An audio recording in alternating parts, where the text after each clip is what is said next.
terrorists and their supporters, yet there's been no visible let-up in IRA activity in the area. A year after the Poppy Day massacre, Jeannie Johnston reports on its legacy.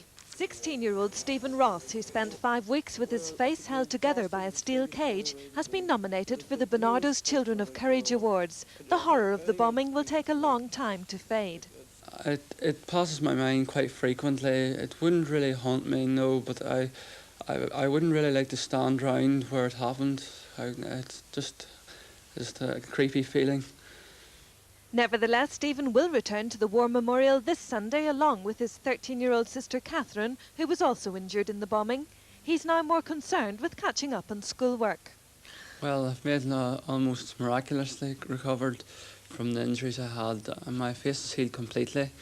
All the bones have set correctly, but I've lost quite a few teeth.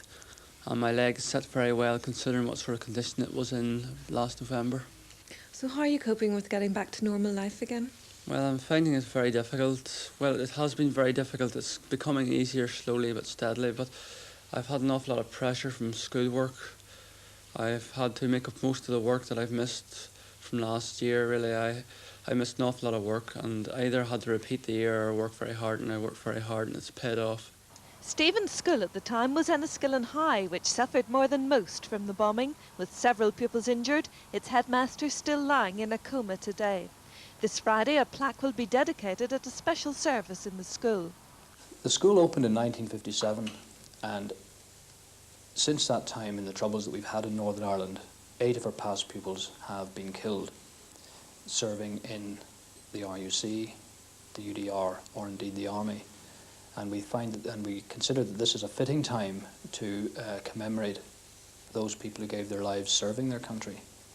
You're closely involved with young people. Do you see any moves towards integration as a result of the bombing? I would say that those people who would have crossed the community divide prior to the events of last November have certainly made an even bigger effort to come together in the community. But I feel also that those people who are not interested in integration of any kind have not moved their position at all. A group called Enniskillen Together was formed to cross the divide and held several events like a community festival. Another group formed an integrated school project. The primary school is due to open in September. A public meeting will be held next week. Heading the project is John Maxwell, himself no stranger to tragedy. He lost his son Paul in the Mountbatten bombing. Well, after the bomb last November, a group of us got together to decide if we could, ways in which we could improve the situation in society, in the Enniskillen area here at any rate, so that the kind of thing that happened in November would be less likely to happen again. And we decided that one of the ways we could do this would be to set up an integrated primary school. Now, we're not making any fantastic claims for the integrated primary school. In other words, it's not a panacea to cure all the ills in Northern Ireland, but we consider it to be a very important factor, nevertheless, and something that can contribute in a positive way to the society that we're living in here in Fermanagh. Enniskillen's leading Catholic churchman, Monsignor Sean Cahill, says he sees a growing sense of neighbourliness between the communities in the past year, a greater openness and a greater willingness to share.